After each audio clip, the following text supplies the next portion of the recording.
So hello student. तो आज के चैप्टर में हम लोग बात करेंगे, आज के टॉपिक में हम लोग डिस्कस करेंगे केमिकल बॉन्डिंग के बारे में, जो कि क्लास 11th जो आप लोगों का है वही चैप्टर है आपका केमिकल बॉन्डिंग। तो केमिकल बॉन्डिंग के बारे में जानने से पहले हम लोगों को कुछ कुछ पॉइंट है जो हम लोगों को दिमाग में रखना बहुत जरूरी है, जैसे कि what is atom, what is matter, what is molecules, क्या होता है एलिमेंट्स वगैरह क्या होता है। ये तो आप लोग ऑलरेडी पढ़ चुके हो, 7th 8th स्टैंडर्ड से पढ़ते आ रहे हो, लेकिन फिर भी मुझे इसको थोड़ा रिवीजन करवाना पड़ेगा, रिकॉल करवाना पड़ेगा। ठीक है, तो ये बता रहे हैं कि मैटर क्या होता है। तो मैटर क्या होता है? मैटर जो होता है वो anything which occupy space and जिसके पास की उसका खुद का कुछ ना कुछ मास होगा। जैसे सपोज ये डीओ हो गया, जैसे ये हमारा ये पेन हो गया, ये क्या है? ये भी एक मैटर है। ठीक है, मैटर कुछ भी हो सकता है। ठीक है, जो कि एक आपको कहीं वो अगर वो रख दे तो वो एक स्पेस को ऑक्यूपाई करता है and something it has different masses होगा, इसका कुछ ना कुछ आपका मास होगा। ठीक है, अब ये बता रहे कि मैटर जो होता है ना वो किस चीज का बना होता है। तो matter is made up of same elements and different element. वो डिपेंड करता है कि किस टाइप का आपका मैटर है।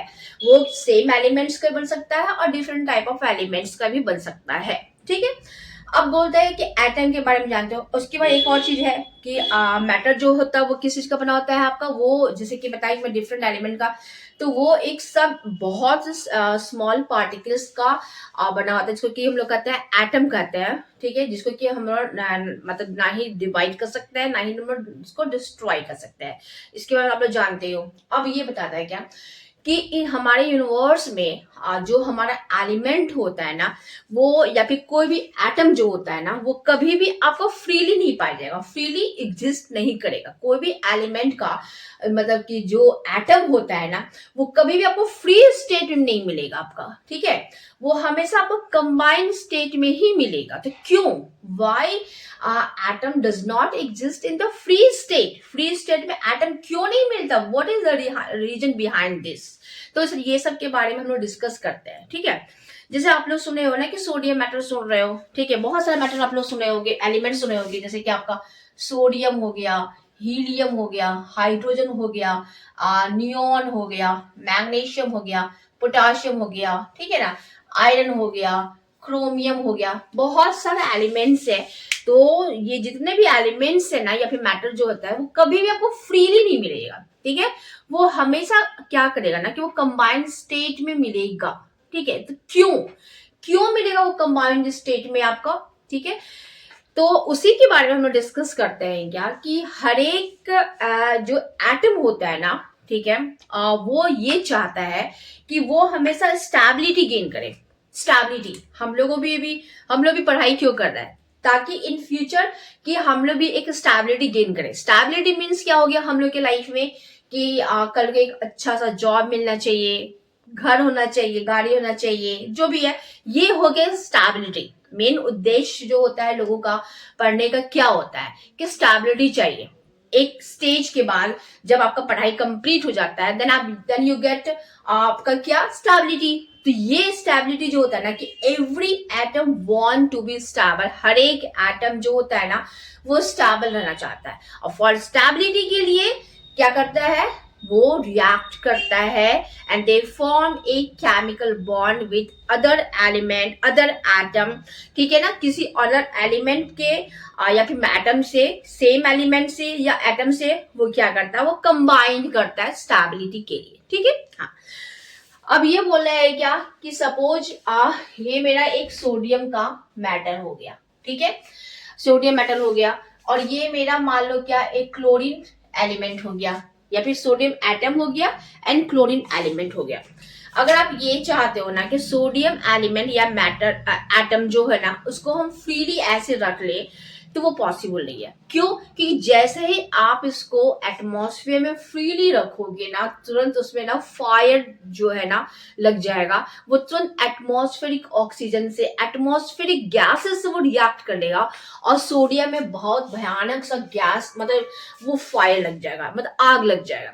बस इसी वजह से सोडियम मेटल को आपका या पोटाशियम मेटल जो भी आपका है, ये सब एटम या मेटल को हम लोग क्या करते हैं, हम लोग स्टोर करके रखते हैं, केरोसिन ऑयल में रखते हैं। ठीक है, ओके। So hello everyone. तो आज के क्लास में हम लोग केमिकल बॉन्डिंग के बारे में बात करते हैं। तो केमिकल बॉन्डिंग होता क्या है? तो केमिकल बॉन्डिंग बोलता है कि the force of attraction between the two or more atom which hold the two different atom together in a molecule is called the chemical bonding. मतलब केमिकल बॉन्डिंग मतलब ये हुआ कि केमिकल बॉन्डिंग जो होता है वो मॉलिक्यूल्स में एग्जिस्ट करता है, ना कि आपका एटम में। मॉलिक्यूल्स में आपका क्या होता है, डिफरेंट टाइप के एटम जो होते हैं ना, एक फोर्स ऑफ अट्रैक्शन से वो जुटे हुए रहते हैं। तो वही यहाँ बता रहा है कि the force of attraction exist between two or more different atom of the same element or different element is called the chemical bonding. ठीक है, सपोज मान लो कि ये मेरा एक एटम ए है और एक एटम हमारा ये बी है। इन दोनों के बीच में जो फोर्स ऑफ अट्रैक्शन होगा ना, that is called the chemical bond. ठीक है, तो केमिकल बॉन्ड आपका कहाँ होगा? तो केमिकल बॉन्ड हमेशा आपका मॉलिक्यूल्स में होगा। मॉलिक्यूल्स में तो होगा। ठीक है, जैसे आपको कोई बोल दिया मीथेन एक मॉलिक्यूल्स है, H2 एक मॉलिक्यूल्स है, O2 एक मॉलिक्यूल्स है। तो कोई आपसे ये पूछिएगा कि केमिकल बॉन्ड जो है वो आपका क्या इसमें पॉसिबल है, इसमें पॉसिबल है या आपका इसमें पॉसिबल है? तो इसमें पॉसिबल है, क्योंकि ये सब क्या है आपका, ये सब आपका मॉलिक्यूल्स है। लेकिन इसमें पॉसिबल नहीं है क्योंकि ये आपका एटम है। मतलब इस एटम को किसी ना किसी दूसरे एटम के साथ क्या करना पड़ेगा, एक बॉन्डिंग करना पड़ेगा। ठीक है ना, तो वो बॉन्डिंग करने के बाद वो जो मॉलिक्यूल्स बना रहा है वो आपका सिंगल एटम नहीं कहलाएगा। तो मतलब ये कह सकते हो कि केमिकल बॉन्ड जो होता है एक ऐसा फोर्स ऑफ अट्रैक्शन होता है जो आपका दो एटम के बीच में या दो से अधिक एटम के बीच में एक फोर्स ऑफ अट्रैक्शन होता है, जो एक दूसरे को एक बॉन्ड से जोड़ के रखता है। तो इसी टाइप के फोर्स ऑफ अट्रैक्शन को हम लोग कहते हैं केमिकल बॉन्ड। ठीक है, डेफिनेशन क्या हो गया? The force of attraction which hold the atom together in A molecules, किसी भी मॉलिक्यूल्स में। सपोज मान लो कि ये मेरा वाटर है, वाटर एक मॉलिक्यूल्स है। ठीक है, तो वाटर मॉलिक्यूल्स में क्या है, एटम है। कैसे बॉन्डिंग होगा इसका, HOH। ठीक है, ये हो गया हमारा वाटर मॉलिक्यूल्स।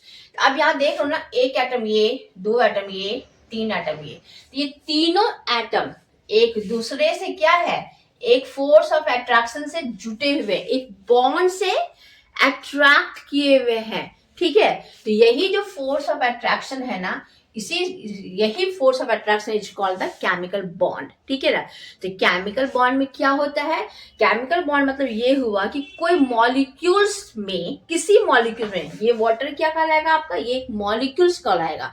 तो किसी भी मॉलिक्यूल्स में आपका जो एटम के बीच में जो फोर्स ऑफ अट्रैक्शन होता है ना, उसी को हम लोग कहते हैं केमिकल बॉन्ड। ठीक है ना, डिफरेंशिएशन क्या हो गया, द फोर्स ऑफ अट्रैक्शन, ये the force of attraction which hold the atom together. ऐसा फोर्स ऑफ अट्रैक्शन,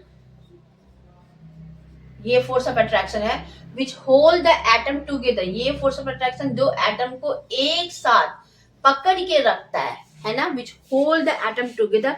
तो कहाँ पकड़ के रखता है, एक मॉलिक्यूल्स में। तो इसी फोर्स ऑफ अट्रैक्शन को हम लोग कहते हैं केमिकल बॉन्ड। ठीक है, ये बोल रहे हैं जैसे कि हम पहले बता चुके हैं क्या, कि एटम कभी भी आपका फ्रीली नहीं मिलेगा, फ्री स्टेट में नहीं मिलेगा।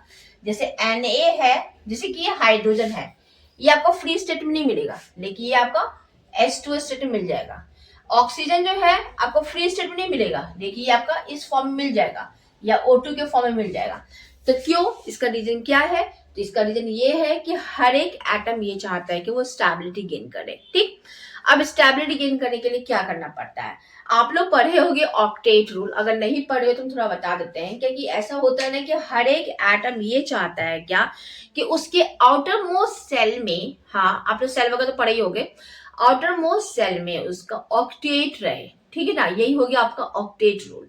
तो वो चाहता है कि स्टेबिलिटी वो तभी गेन करेगा जबकि उसके आउटर मोस्ट सेल में 8 इलेक्ट्रॉन रहे, ठीक है, और उसका एनर्जी आपका कम हो, ठीक है। अभी आप देखो, जैसे कि हम बार बार हम बात कर रहे हैं ऑक्सीजन का, मान लो बात कर रहे हैं, ठीक है। ऑक्सीजन का एटॉमिक नंबर कितना होता है? ऑक्सीजन का एटॉमिक नंबर ऑक्सीजन का कितना होता है? ऑक्सीजन का एटॉमिक नंबर आपका 8 होता है, ठीक। जब इसका आप लिखोगे electronic configuration K L M के टर्म में, फर्स्ट सेल में कितना जाएगा? 2, सेकेंड सेल में जाएगा 6 और M सेल में जाएगा 0, ठीक है। तो इसका आउटरमोस्ट सेल क्या हो गया? ये वाला। तो ऑक्सीजन के आउटरमोस्ट सेल में अभी सिर्फ 6 इलेक्ट्रॉन है, ठीक है। तो क्या ये ऑक्टेट पूरा है ऑक्सीजन के केस में? नहीं। ऑक्सीजन को ऑक्टेट पूरा करने के लिए 2 इलेक्ट्रॉन और चाहिए। तो अब एटम ऑक्सीजन क्या करेगा? वो एक ऐसे एलिमेंट को या एक ऐसे एटम को वो ढूंढेगा, सर्च करेगा, जो कि उसको 2 इलेक्ट्रॉन दे दे, ठीक है। अभी आप जैसे ऑक्सीजन को एटमॉस्फेयर में छोड़ोगे, वो तुरंत रिएक्ट करेगा। तो वो एटम क्यों रिएक्ट कर रहा है? स्टेबिलिटी गेन करने के लिए। और स्टेबिलिटी गेन करने का मतलब क्या हो गया कि उसके आउटरमोस्ट सेल में आपका जो 6 इलेक्ट्रॉन था वो आपका 8 में कन्वर्ट हो जाए। तो 8 में कैसे कन्वर्ट होगा? अगर मेरे आउटरमोस्ट में 6 है तो कोई मुझे देगा इलेक्ट्रॉन, देन तभी पॉसिबल है आपका, ठीक है। तो वो किसी भी तरह पॉसिबल है। जैसे कि आपका मान लो कि Na का बात करते हैं, ठीक। Na का इलेक्ट्रॉन एटॉमिक नंबर क्या हो गया? Na का होता है 11, ठीक है। इलेक्ट्रॉनिक कॉन्फ़िगरेशन जब आप लिखोगे तो 281, ठीक है। मतलब ये K सेल हो गया, ये L सेल हो गया, ये M सेल हो गया, ठीक। सोडियम के आउटरमोस्ट सेल में आप देख लो ना 1 इलेक्ट्रॉन है, ठीक। तो 8 तो नहीं पॉसिबल है, तो सोडियम को कोई 7 इलेक्ट्रॉन तो दे नहीं सकता है। तो सोडियम को आपके उसके आउटरमोस्ट सेल में 8 इलेक्ट्रॉन चाहिए। अगर सोडियम अपने इस इलेक्ट्रॉन को लूज कर दे तो उसके बाद उसके आउटरमोस्ट में कितना बच जाएगा? 8, ठीक है। तो सोडियम क्या करेगा? एक ऐसे एलिमेंट या एटम को ढूंढेगा जो कि उसका एक्स्ट्रा 1 इलेक्ट्रॉन को वो ले ले। अगर कोई एक ऐसा एलिमेंट उसको मिल जाएगा तो वो अपना 1 इलेक्ट्रॉन उसको दे देगा, एंड देन सोडियम के पास ऑटोमोस्ट में 2 और 8 बच जाएगा, और सोडियम जो है आपका आयंस बना देगा और वो स्टेबिलिटी गेन कर लेगा, ठीक है। हाँ, तो चलो अब बात करते हैं कि ये होता कैसे है, कि वाई एटम क्यों कंबाइन करता है, वो हम पढ़ते हैं।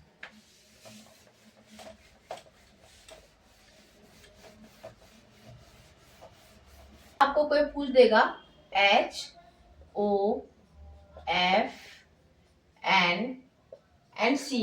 ठीक है। ये सब क्या है आपका? ये सब है आपका एटम, ठीक। अब एक पूछ दिया वाटर, HF NaCl, ये क्या है आपका? मॉलिक्यूल्स, ठीक है। आपसे ये पूछा जाएगा एटम एंड मॉलिक्यूल्स में, ठीक है ना। यहाँ बोलेगा क्या कि which are more stable. Atom वाला जो है आपका एग्जाम्पल वो स्टेबल है कि मॉलिक्यूल्स वाला जो एग्जाम्पल है वो स्टेबल है? तो आप खुद बताना कि ये आपका मॉलिक्यूल्स जो होता है ना वो आपका मोर स्टेबल होता है, ये आपका मोर स्टेबल होता है देन एटम। क्लियर हो गया? कैसे? अभी हम बताते हैं कैसे। अभी देखो, जैसे कि मान लो हम बात करते हैं NaCl का, ठीक। NaCl का भी हम जस्ट आप लोग बताए थे Na, ठीक है। एटॉमिक नंबर इसका होता है 11, ठीक। इलेक्ट्रॉनिक कॉन्फ़िगरेशन लिखोगे 281, ठीक है।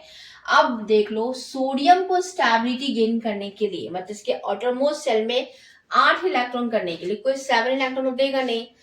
सोडियम 7 इलेक्ट्रॉन किसी से लोन लेगा, उसके तुलना में वो इजी है कि वो अपना ऑटोमोस्ट का जो 1 इलेक्ट्रॉन है वो किसी को दे दे, ये इसके लिए ज्यादा इजी होगा। तो सोडियम क्या करेगा? सोडियम एक ऐसे एलिमेंट को ढूंढेगा जो कि उसका ऑटोमोस्ट का जो 1 इलेक्ट्रॉन है वो आसानी से ले ले। अगर सोडियम अपने इस इलेक्ट्रॉन को किसी को दे देता है तो वो क्या बना देगा आपका? वो बना देगा 2 और 8, और सोडियम जो है ना, क्योंकि इलेक्ट्रॉन दे रहा है तो वो बना देगा केटायंस। ये क्या बना देगा आपका? केटायंस, ठीक है, ठीक। अब ये 1 इलेक्ट्रॉन लिया कौन? ठीक है, बहुत से पीरियोडिक टेबल में बहुत सारे एलिमेंट है, बहुत सारे एटम है, ठीक है। तो हम लोग बहुत सारा रिसर्च वगैरह पहले से करके देख चुके हैं। तो हम लोग देखिए कि एक एलिमेंट हम लोग को मिला क्लोरीन, Cl, सॉरी, ठीक है, क्लोरीन मिला। क्लोरीन का एटॉमिक नंबर जो होता है वो होता है 17, ठीक है। जब इसका आप इलेक्ट्रॉनिक कॉन्फ़िगरेशन लिखोगे तो आप लिखोगे 2 8 7, मतलब KLM ऐसे लिखोगे। ठीक है। अब आप ये देखो, क्लोरीन के ऑटोमोस्ट शेल में 7 इलेक्ट्रॉन है। अगर क्लोरीन को कोई एक ऐसा एलिमेंट एक इलेक्ट्रॉन दे दे तो क्लोरीन भी आसानी से ऑक्टेट पूरा कर लेगा और वो स्टेबिलिटी गेन कर लेगा। ठीक है। तो क्लोरीन भी ढूंढ रहा है एक ऐसा एलिमेंट जो कि एक इलेक्ट्रॉन्स को दे दे। ठीक है। तो सोडियम, तो क्लोरीन को वो एलिमेंट कौन मिला? सोडियम। तो सोडियम को भी एक एलिमेंट ऐसा चाहिए था जो इसका एक एक्स्ट्रा इलेक्ट्रॉन को ले ले, और क्लोरीन को भी एक ऐसा एलिमेंट चाहिए था जो उसको एक इलेक्ट्रॉन दे दे। तो इस केस में क्या हो गया, सोडियम क्या करेगा, इस इलेक्ट्रॉन को इसको दे देगा, क्लोरीन को। तो अब इसका एटॉमिक कॉन्फिगरेशन क्या हो जाएगा, 2 8 8 हो जाएगा यहाँ पे। तो यहाँ पे क्लोरीन क्या कर रहा है, एक इलेक्ट्रॉन गेन कर रहा है, तो इसके ऊपर माइनस चार्ज हो जाएगा, मतलब लोन हो गया इसके ऊपर। ठीक है। तो इसको कहते हैं हम लोग एनायंस। ठीक है, एनायन। ठीक है। तो आप ये देख रहे हो ना, सिर्फ अगर सोडियम मेटल का बात कर रहा था तो ये डज नॉट एग्जिस्ट, एग्जिस्ट नहीं करेगा, मतलब ये स्टेबल ही नहीं है, ये स्टेबल ही नहीं है। एग्जिस्ट करेगा लेकिन ये स्टेबल नहीं है, ये नहीं लिख सकते इसके लिए टर्म। आप ये लिख सकते ये नॉट स्टेबल है। ठीक है। तो कौन स्टेबल है आपका, तो Na पे प्लस चार्ज जो है ना, ये आपका मोर स्टेबल है ना, मतलब केटायंस। क्लोरीन के केस में भी आप देखो Cl माइनस चार्ज जो है ना, वो आपका मोर स्टेबल है। तो इन दोनों के बीच में ये सोडियम क्या कर दिया, अपना ये Na प्लस चार्ज बना दिया और Cl माइनस चार्ज बना, इन दोनों के बीच एक बॉन्ड बन रहा है ना, that is called chemical bond. यही एक केमिकल बॉन्ड कहलाएगा। ठीक है। इसका जब मॉलिक्यूल्स का नाम लिखोगे तो क्या लिखोगे, इसको लिखोगे NaCl, खाने वाला नमक। NaCl एक मॉलिक्यूल्स हो गया। तो अब इसका डेफिनेशन बिल्कुल क्लियर हो गया केमिकल बॉन्ड का। केमिकल बॉन्ड क्या है आपका, the force of attraction exist between to atom in a molecules is called the chemical bond, या the force of attraction which hold two atom together in a molecule is called क्या, chemical bond. तो यही chemical bond है। तो chemical bond क्या है, ये है कुछ भी नहीं, एक फोर्स ऑफ अट्रैक्शन है, बस एक अट्रैक्शन है। जैसे कि आपका चुंबक ले लो, ठीक है, मैग्नेट ले लो एंड आयरन ले लो, तो उनको इनके भी तो देखते फोर्स ऑफ अट्रैक्शन आप लोग फील करते होंगे, बस यही है, यही फोर्स ऑफ अट्रैक्शन है, यही आपका केमिकल बॉन्ड हो गया। तो NaCl जो है आपका केटायंस और एनायंस के रूप में, Na जो है, सिर्फ Na जो है वो स्टेबल नहीं है। ठीक है। लेकिन Na प्लस जो है केटायन जो है वो स्टेबल है। Cl जो है एलिमेंट वो स्टेबल नहीं है, क्लोरीन एटम स्टेबल नहीं है, लेकिन जब क्लोरीन को कोई इलेक्ट्रॉन दे देता है देन वो स्टेबल है। क्लियर हो गया आपका। ठीक है।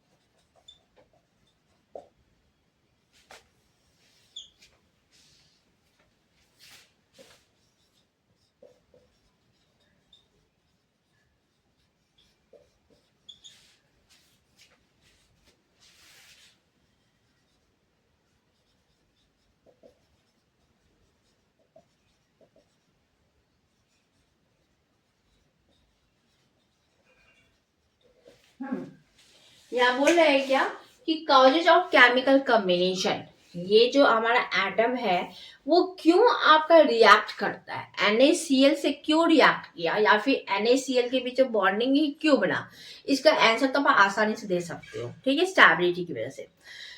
तो उसका दो रीजन है। पहला बोला है क्या, tendency to acquire minimum energy. ठीक है, एक चीज आप जान लो कि जो मोर स्टेबल आपका मॉलिक्यूल्स होगा या फिर जो भी कंपाउंड अगर मोर स्टेबल है तो इसका मतलब क्या हुआ, वो थर्मोडायनेमिकली आपका क्या होगा, अगर सॉरी उसका एनर्जी क्या होगा आपका, अगर मोर स्टेबल है तो एनर्जी उसका कम होगा। ठीक है, एक चीज आप जान लो कि अगर मान लो ये HCl है, ठीक है, इसके बीच में इस बॉन्ड को हमको तोड़ना है तो हम लोगों को बाहर से एनर्जी का जरूरत पड़ेगा। मतलब इसको हम लोग कह सकते हैं क्या कि ये आपका इंडोथर्मिक रिएक्शन है। लेकिन अगर हमको बॉन्ड का फॉर्मेशन करना है तो उस टाइम में बॉन्ड का जब फॉर्मेशन होता है तो वो कहलाता है आपका एक्सोथर्मिक रिएक्शन। मतलब जब आपका बॉन्ड का फॉर्मेशन होता है बिटवीन टू एटम्स के केस में तो उस टाइम में क्या होता है कि जब वो दोनों एटम एक दूसरे के क्लोज आता है आपका, ठीक है, मतलब एक एटम का न्यूक्लियस जो होता है दूसरे एटम के आउटरमोस्ट सेल जो इलेक्ट्रॉन है उसको वो अट्रैक्ट करता है।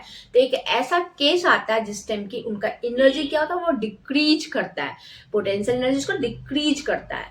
तो जब भी बॉन्ड का फॉर्मेशन होगा तो वो प्रोसेस जो होता है वो आपका एक्सोथर्मिक रिएक्शन होगा। मतलब ये कि वो एनर्जी को रिलीज करेगा। ठीक है, तो कोई आपसे पूछेगा कि कॉजेज ऑफ केमिकल कॉम्बिनेशन में, तो आप लिखोगे, पहला पॉइंट लिखोगे tendency to acquire minimum energy. अगर हमारा NaCl आपका या फिर Na प्लस चार्ज ले लो या फिर Cl माइनस चार्ज ले लो, अगर वो मोर स्टेबल है, आप जानते हो अगर वो मोर स्टेबल है तो इसका एनर्जी क्या होगा, आपका एनर्जी कम होगा। तो जैसे ही आपका जब आपका Na था एंड Cl था, ठीक है, मतलब जब वो एटम के फॉर्म में था या एलिमेंट के फॉर्म में था वो लेस स्टेबल था, उस टाइम उसका एनर्जी क्या था आपका, जैसे मान लो जब सिर्फ Na का बात था और सिर्फ Cl माइनस का बात था, तो अभी वो क्या था, अभी वो आपका लेस स्टेबल था, ये आपका लेस स्टेबल था। तो इस केस में इसका जो एनर्जी था वो क्या था आपका, इसका जो एनर्जी था वो अभी आपका हाई हो गया। लेकिन जब ये आपका कंपाउंड एक बॉन्ड बना लिया, ठीक है, तो इस केस में इसका ये क्या हो गया, अब ये बना दिया, ये हो गया मोर स्टेबल हो गया। हाँ, बॉन्ड का फॉर्मेशन हो गया तो, लेकिन इसका एनर्जी अब इस केस में क्या हो जाएगा, इसका एनर्जी इस टाइम में लो हो जाएगा। मतलब बॉन्ड फॉर्मेशन जो होता है ना आपका, मतलब ये हो गया कि जो बॉन्ड फॉर्मेशन जो होता है ना वो आपका एक्सोथर्मिक रिएक्शन होता है। मतलब एनर्जी रिलीज होगा आपका, एक्सोथर्मिक रिएक्शन मतलब एनर्जी रिलीज होगा, एनर्जी कम होगा, तभी तो वो मोर स्टेबल है। ठीक है, यहां बोलता है कि when two atom close together, जैसे कि मान लो कि एक ये हो गया ये 2 और 8 एक 1 कर दो, ये मान लो सोडियम हो गया। ठीक, दूसरा ले लो इसका, इसमें कर दो 2 8 और 7 कर दो, ठीक है, 2 8 7 कर दो।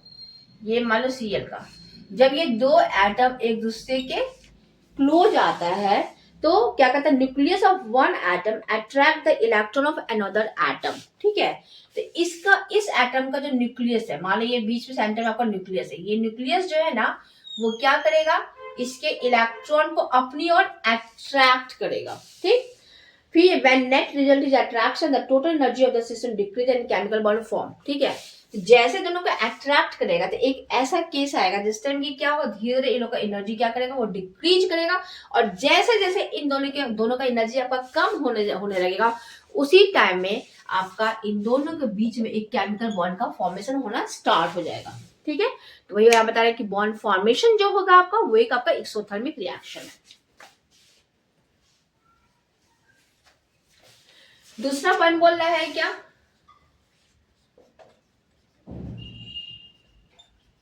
टेंडेंसी टू एक्वायर नोबेल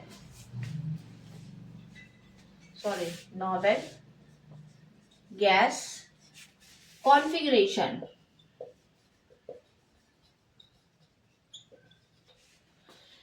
दूसरा ये बोल रहा है कि आपको पता है नोबेल गैस क्या होता है, नॉर्मल गैस जो होता है वो आपका क्या होता है, वो हमेशा स्टेबल होता है, वो किसी भी आपका रिएक्शन में पार्टिसिपेट नहीं करता है, क्योंकि उसके आउटरमोस्ट सेल में हमेशा आपका 8 इलेक्ट्रॉन होता है। नॉर्मल गैस का एग्जांपल आप देख सकते हो, ये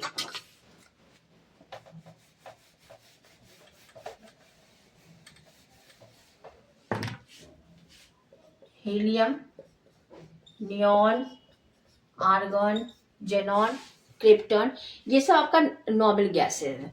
हीलियम तो एक्सेप्शनल केसेस को छोड़ दीजिए। नियॉन का देखिए 2 8, आर्गन का 18 होता है, 2 8 8, 18 16 2 18, देख लो ना, सबके ऑटोमोस्ट सेल में आपका 8 इलेक्ट्रॉन है। तो ये बता रहा है क्या कि atom combine to acquire normal gas configuration. ठीक है, जैसे कि आप ये देखिए, सोडियम क्लोराइड का ही बात कर लेते हैं हम लोग। हाँ, Na और Cl का बात करते हैं। Na क्या कर दिया, एक इलेक्ट्रॉन को रिलीज कर दिया, लॉस कर दिया, तो इसका पहले इलेक्ट्रॉनिक कॉन्फ़िगरेशन 1 था। ठीक है, जब वो एक इलेक्ट्रॉन को लॉस कर दिया तो आप देखिए ये नियरेस्ट नॉर्मल गैस कॉन्फ़िगरेशन के इसके नियरेस्ट जो है ना, वो उसका इलेक्ट्रॉनिक कॉन्फ़िगरेशन को वो एक्वायर करेगा। कैसे, अब ये बना दिया 2 और 8, तो 2 8 किसका है आपका, देख लो ये नियॉन का हो गया। तो आप इसको ऐसे भी लिख सकते हो, Na जो है ना, हाँ, वो आप इसको Na प्लस लिखो, या फिर आप इसको नियॉन भी लिख सकते हो, क्योंकि वो क्या हो गया आपका, नियॉन नहीं लिखना है। मेरे कहने का मतलब ये हुआ कि ये इसके नियॉन का जो इलेक्ट्रॉनिक कॉन्फ़िगरेशन है ना, वो उसको एक्वायर कर लिया। नियॉन का इलेक्ट्रॉनिक कॉन्फ़िगरेशन क्या हो गया, 2 और 8 हो गया ना आपका, इसीलिए। ठीक है, क्लोरीन के केस में भी आप देख लो, Cl के केस में क्या होता है, Cl का था पहले 2 8 7, जैसे एक इलेक्ट्रॉन वो सोडियम से ले लिया, अब इसका इलेक्ट्रॉनिक कॉन्फ़िगरेशन क्या हो गया, 2 8 8 हो गया ना। ये देख लो बिल्कुल ये आर्गन की तरफ हो गया आपका।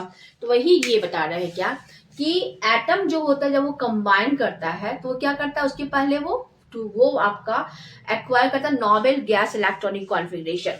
मतलब सोडियम क्या कर दिया आपका, वो कब कंबाइन करेगा Cl से, तो पहले वो क्या कर दिया, वो आपका Na प्लस चार्ज बनाया। Na प्लस बनाने का मतलब क्या हो गया कि वो उसका जो इलेक्ट्रॉनिक कॉन्फ़िगरेशन अब है, जब वो इलेक्ट्रॉन को लूज कर चुका है तो उसका इलेक्ट्रॉनिक कॉन्फ़िगरेशन 2 और 8 होगा। हमारा नॉर्मल गैस में जो नियॉन है ना, उसका देखिए वही सेम जी आता है। क्लोरीन के केस में क्या हो रहा है, इसका पहले ये था, लेकिन जब Cl माइनस का आप देखोगे तो एक इलेक्ट्रॉन जब वो ले लिया है तो वो बना लिया आपका,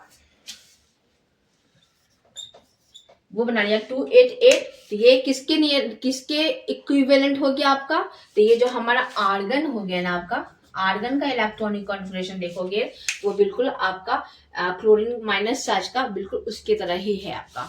तो वही कहने का मतलब ये बता रहा है क्या कि कोशिश, मतलब यही कर रहा है क्या कि जो एटम होता है ना, वो कोशिश ये करता है कि वो नॉर्मल गैस कॉन्फ़िगरेशन को वो एक्वायर करे।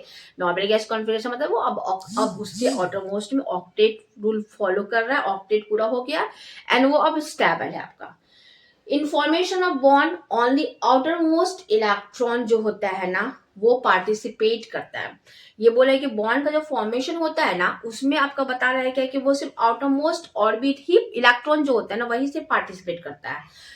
तो होगा ही आपका, यहाँ पे आप देख लो 281 थी, बस ये जो आपका इलेक्ट्रॉन है ना, बस यही पार्टिसिपेट करेगा, इसमें से इलेक्ट्रॉन निकाल के रिलीज नहीं करेगा, क्योंकि ऑलरेडी ये ऑक्टेट है ना, ये स्टेबल है, ऑक्टेट पूरा हो चुका है, इसको क्यों छेड़ेगा वो। ठीक, क्लोरीन के केस में देख लो, यहाँ पे ऑलरेडी वो 8 हो चुका सेकेंड सेल में ना, तो इसको क्यों वो छेड़ेगा, इसलिए इसमें इस इलेक्ट्रॉन को मतलब एक्सेप्ट करेगा।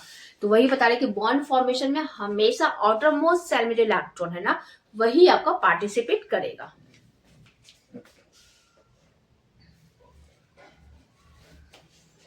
तो आपके एनसीईआरटी बुक में कुछ कुछ क्वेश्चन दिया हुआ है कि why do atom combine, atom क्यों कंबाइन करता है, इसका आंसर आप क्या लिखोगे, to gain stability, stability gain करने के लिए। दूसरा क्या लिखोगे आप, to acquire normal gas configuration, जो अभी हम बताए थे जस्ट आपका वो भी लिख सकते हो। तीसरा क्या बताओगे आपका, टू एक्वायर मिनिमम एनर्जी। ठीक है, जब वो बॉन्डिंग करेगा तब उसका एनर्जी क्या होगा आपका, कम होगा, जब एनर्जी कम होगा तो वो स्टेबल रहेगा।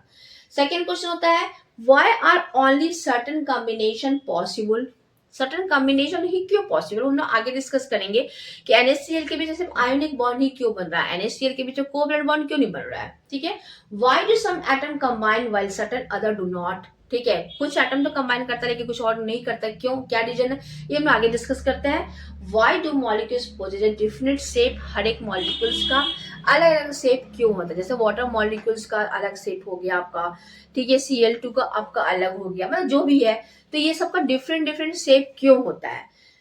तो यही बता रहा है क्या कि ये सब के लिए हम हमारे पास बहुत सारा थ्योरी आया। ये सब क्वेश्चन का आंसर हम लोग एक बहुत सारा थ्योरी हमारे पास आया है, कॉन्सेप्ट आया है, उसको क्लियर करने के बाद हमारे ये सब का आंसर हम लोग को मिल जाएगा। तो ये थ्योरी में आपका क्या क्या हो गया, आपका एक हो गया आपका कॉसल लेविस अप्रोच, दूसरा हो गया आपका वेस्पर थ्योरी, मतलब valence shell electron pair repulsion theory, valence bond theory and molecular orbital theory. तो ये सब को हम लोग एक एक करके अभी डिस्कस करने वाले हैं। तो सबसे पहले आपका बता रहा है कि Kossel Lewis approach to chemical bonding. Kossel Lewis approach में ये है कि उन्होंने एटम के बारे में ये बताया था क्या कि एटम को दो पार्ट में उन्होंने रखा था। एक हो गया आपका कर्नल एंड सेकेंड हो गया आपका क्या, एक हो गया आपका क्या कर्नल एंड दूसरा हो गया आपका outermost shell. Outermost shell मतलब क्या हो गया, जो वैलेंस सेल जिसमें रहता है, जिसमें वैलेंस इलेक्ट्रॉन रहता है वो। और कर्नल मतलब क्या हो गया, उसके अंदर जितने न्यूक्लियस हो गया एंड जितने ऑर्बिट है वो सब आपका कर्नल में कहलाता है। ये इन्होंने कॉसल लेविस अप्रोच ने अप्रोच था ये। अब एक टर्म आता है आपका लेविस सिंबल, ये क्या होता है।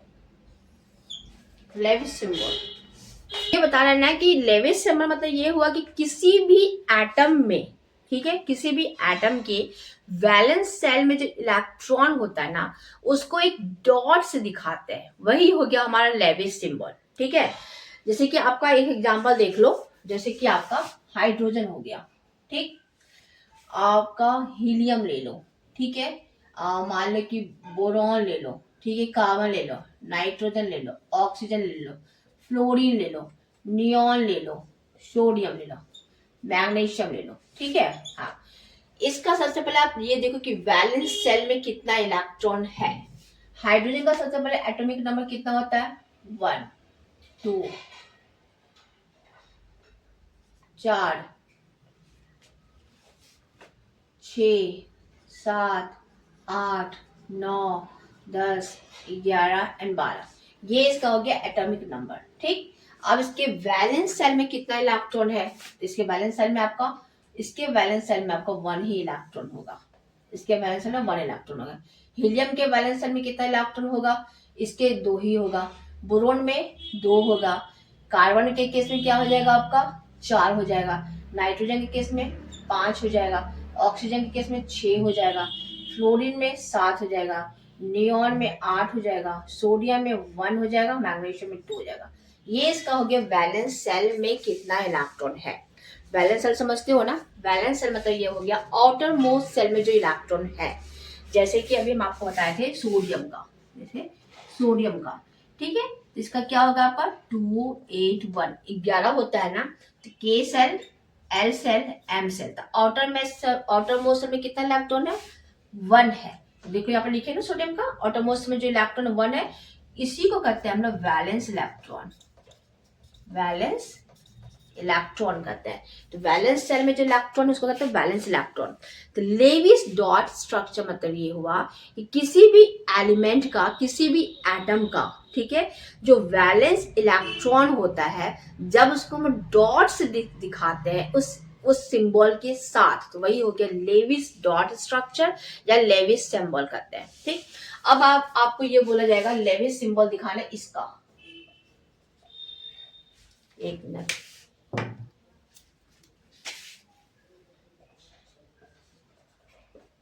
लेविस सिंबल,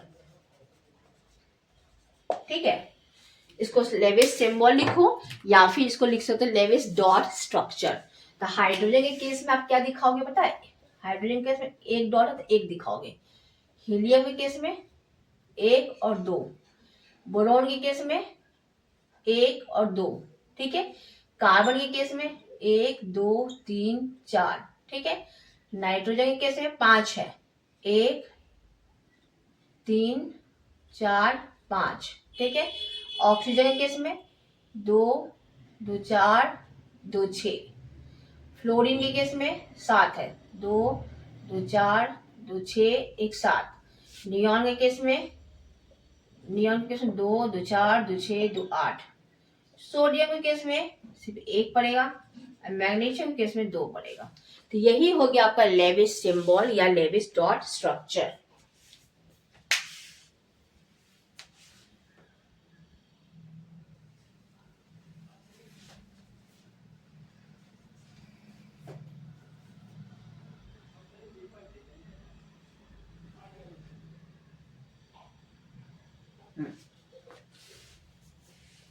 ठीक है, ये क्लियर हो गया हम लोगों का।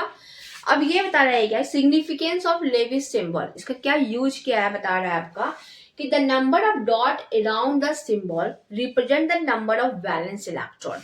ये जो नंबर ऑफ डॉट है ना, यही इसका वैलेंस इलेक्ट्रॉन के बारे में ये रिप्रेजेंट करता है। दूसरा क्या बताया है, this number of valence electron help to calculate the common or group valence of the element. Group number के बारे में भी आपका बताता है, ये लेविस सिंबल के स्ट्रक्चर के बारे में बता रहा है। The group valence of the electron generally either equal to, ये हो गया। जैसे कि आपका मान लो कि अगर आप देखोगे कि अगर ये हीलियम का बात करोगे, ठीक है, तो हीलियम में आपका कितना इलेक्ट्रॉन है, 2 है।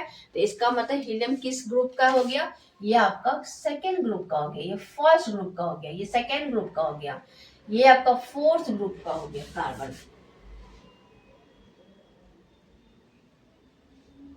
कार्बन फोर्थ ग्रुप का कैसे हो जाएगा भाई? हाँ, कार्बन फोर्थ ग्रुप का हो गया, नाइट्रोजन फिफ्थ ग्रुप का हो गया, ऑक्सीजन सिक्स ग्रुप का हो गया, फ्लोरीन का आपका 7 ग्रुप। मतलब ये हुआ कि आप ना हर एक एलिमेंट का लेविस डॉट स्ट्रक्चर से उसके ग्रुप नंबर के बारे में आसानी से बता सकते हो, ठीक है।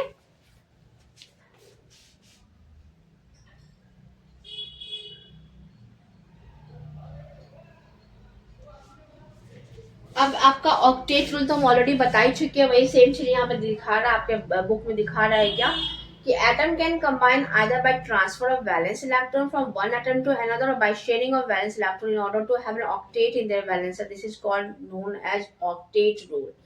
ऑक्टेट रूल मतलब क्या हो गया कि उसके आउटरमोस्ट सेल में, किसी भी एटम के आउटरमोस्ट सेल में आपका 8 इलेक्ट्रॉन होना चाहिए। वो 8 इलेक्ट्रॉन या तो इलेक्ट्रॉन को लॉस करके हो, या तो इलेक्ट्रॉन को गेन करके हो, या फिर शेयरिंग ऑफ इलेक्ट्रॉन करके, दूसरे एटम के साथ शेयरिंग ऑफ इलेक्ट्रॉन करके भी आपका वो ऑक्टेट पूरा कर सकता है आपका, ठीक है। हाँ,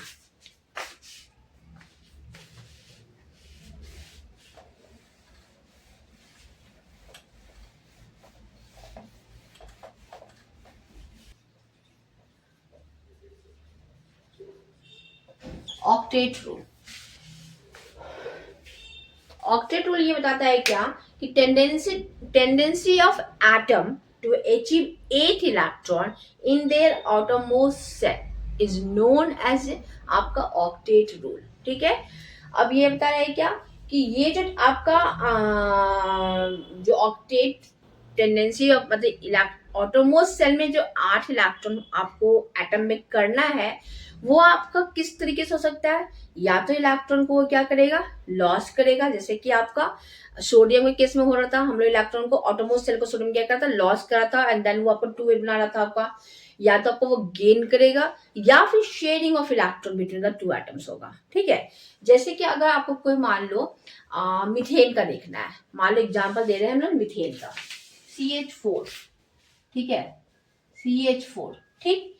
तो हमको देखना है क्या कि इसमें जो आपका कार्बन है, आपका कार्बन का इलेक्ट्रॉनिक कॉन्फ़िगरेशन क्या होता है, 2 and 4 होता है। तो कार्बन को आपको स्टेबिलिटी गेन करने के लिए 4 मोर इलेक्ट्रॉन और चाहिए, ताकि इसके आउटरमोस्ट में ऑक्टेट पूरा हो जाए, ठीक। अब ये मेरा कार्बन है, ये मेरा हाइड्रोजन है, ये मेरा हाइड्रोजन है, ये मेरा हाइड्रोजन है, एंड ये मेरा हाइड्रोजन है, ठीक है। कार्बन के आउटरमोस्ट में 4 इलेक्ट्रॉन है, इसको आप 4 दिखा दो, 1 2 3 और ये 4। हाइड्रोजन के पास एक ही इलेक्ट्रॉन होता है, तो ये 1 1 एक और एक, ठीक। हाइड्रोजन तो आप जानते हो एक्सेप्शनल केस है। हाइड्रोजन क्या कर दिया कि इस कार्बन का एक इलेक्ट्रॉन शेयर कर लिया, ठीक। ये भी एक शेयर कर लिया, ये भी एक शेयर कर लिया, एंड ये भी शेयर कर लिया। हाइड्रोजन का तो दो पूरा हो गया। अब कार्बन क्या कर रहा है, वो इलेक्ट्रॉन लॉस नहीं कर रहा, शेयरिंग कर रहा, दोनों शेयर करेंगे।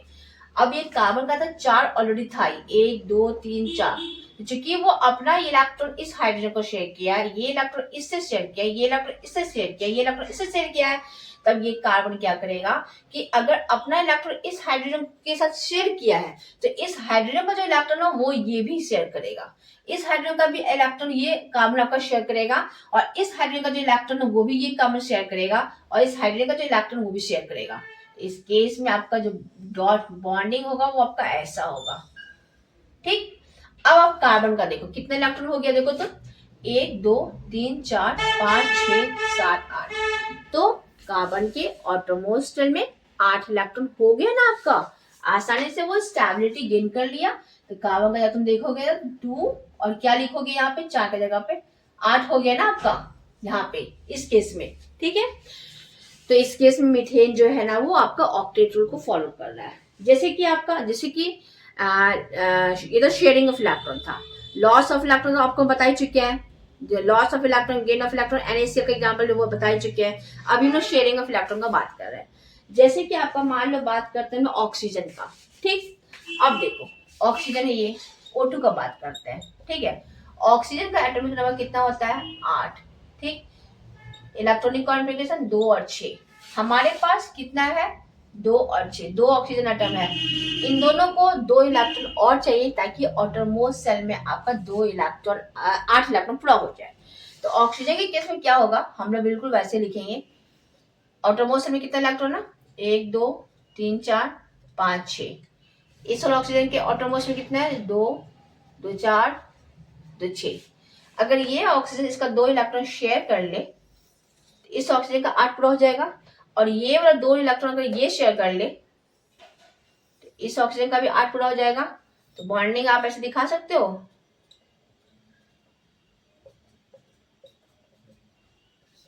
ठीक है ना। तो ये हो गया आपका ऑक्टेट रूल को जो है हमारा मॉलिक्यूल्स का जो एटम है ना वो अच्छे से फुलफिल कर रहा है बाय शेयरिंग ऑफ इलेक्ट्रॉन, ठीक है। By losing electron, by gaining electron, तो आपने देख ही चुके, एक बार फिर से हम बता देते हैं आपका बात रखने के लिए। NaCl है, NaCl है, Na का 281 है, Cl का 287 है, Na क्या करेगा एक इलेक्ट्रॉन इसको दे देगा, वो क्या बना देगा Na plus charge and Cl minus charge, आ गया ना। तो यहाँ पे इलेक्ट्रॉन लॉस कर रहा है गेन कर रहा है। तो ऑक्टेट रूल मतलब क्या हो गया आपका, ऑक्टेट रूल यही बता रहा है क्या कि tendency of atom to achieve 8 electron in their outermost cell is known as octet rule, ठीक है। जिसके लिए वो 8 इलेक्ट्रॉन अपने ऑटोमोस्ट सेल में कैसे करता है, bye gaining electron, in the case of chlorine, by losing electron in the case of sodium, and by sharing of electron in the case of oxygen और मीथेन और N2 कुछ भी हो सकता है आपका, ठीक है।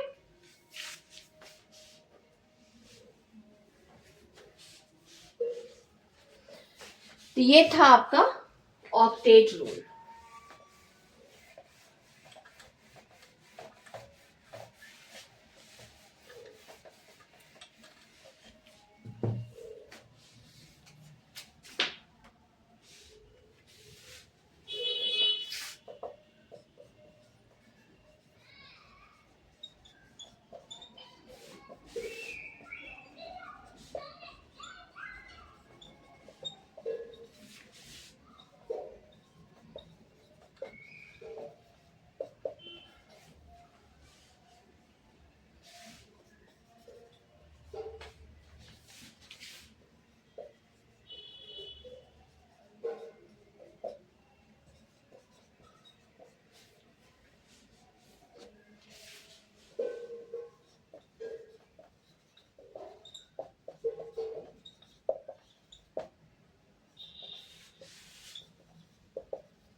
क्लियर हो गया? Example,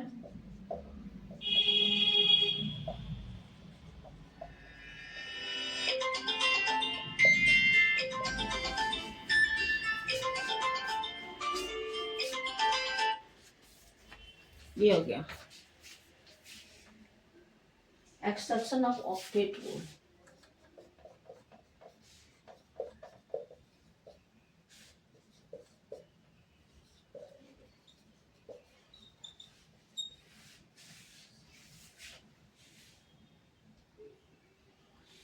exception of octet rule क्या हो गया? मतलब ये हुआ कि हर एक एटम जो होता है वो आपका ऑक्टेट रूल को फॉलो नहीं करता है, ठीक है। जैसे कि कुछ कुछ होते हैं इलेक्ट्रॉन डेफिशिएंट मॉलिक्यूल्स होते हैं, ठीक है। पहला हो गया आपका इलेक्ट्रॉन डेफिशिएंट मॉलिक्यूल्स। एग्जाम्पल हो गया आपका BeCl2 AlCl3। ये आपका ऑक्टेट रूल को फॉलो नहीं करेगा। कैसे? एग्जाम्पल देखिए, बेरिलियम हो गया, ठीक। Hydrogen, helium, lithium, beryllium. Beryllium का एटॉमिक नंबर जो होता है वो होता है 4, ठीक है। इलेक्ट्रॉनिक कॉन्फिगरेशन लिखोगे 2 K और L में, ठीक। अब क्या हो रहा है? बेरिलियम Cl BeCl2 का एग्जाम्पल देख रहे हैं। क्लोरीन का कितना इलेक्ट्रॉन, क्लोरीन को कितना इलेक्ट्रॉन चाहिए ऑक्टेट पूरा करने के लिए? सिर्फ एक इलेक्ट्रॉन चाहिए। तो 2 2 4 2 6 और 1 7। 2 2 4 2 6 1 7। अब बेरिलियम के ऑटोमोस्ट में कितना इलेक्ट्रॉन है? 1, 2 इलेक्ट्रॉन है। तो बेरिलियम क्लोरीन क्या करेगा? इसका एक इलेक्ट्रॉन शेयर कर लिया। ये क्लोरीन इसका एक इलेक्ट्रॉन शेयर कर लिया, तो ये क्लोरीन का ऑक्टेट पूरा हो गया, इस क्लोरीन का ऑक्टेट पूरा हो गया। बेरिलियम का कितना हो गया? बेरिलियम का 2 था और एक इससे लिया, एक इससे लिया, तो कितना पूरा हुआ इसका? बेरिलियम का देख रहे हो, सिर्फ 4 ही पूरा हो रहा है, ऑक्टेट तो पूरा नहीं हो पाया, नहीं। तो ये भी आपका एक्सेप्शनल केस हो गया आपका, ठीक। दूसरा क्या बता रहा है? AlCl3 का, ठीक है। AlCl3 का एल्युमिनियम का कितना होता है? 13, तो 2 8 3, ठीक है। इसका एग्जाम्पल देख लो आपका, Al ले लो यहाँ बीच में, Cl Cl Cl। एल्युमिनियम में 3 इलेक्ट्रॉन, 1 2 3, और क्लोरीन का वही दिखाओगे,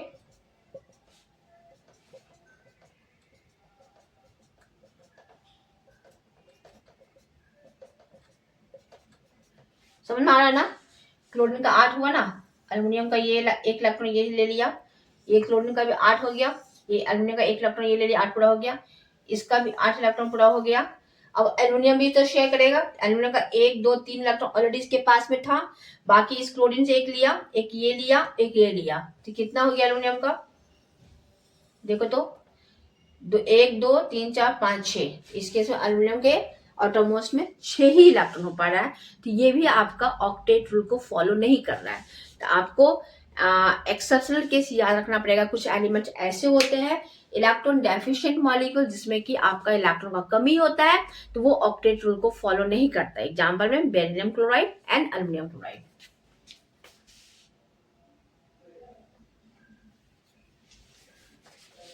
तो इस टाइप का जो बॉन्डिंग जो फॉर्मेशन होता है ना इसके अंदर, जैसे कि आपका देखोगे Cl BeCl, इसको कहते हैं कोवेलेंट बॉन्ड। इसको कहते हैं हम लोग सिंगल कोवेलेंट बॉन्ड।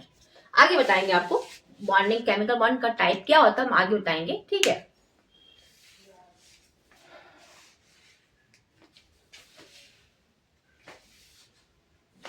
स्क्रीनशॉट आप ले लीजिए इसको।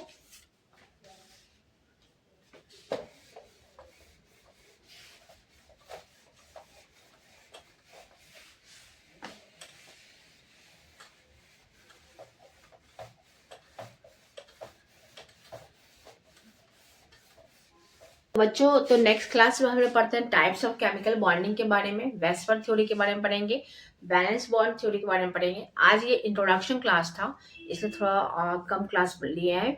नेक्स्ट क्लास में आप कमेंट करो तो फिर मैं आपको आगे के चैप्टर को मतलब इसी चैप्टर को कंटिन्यू करती हूँ। Thank you.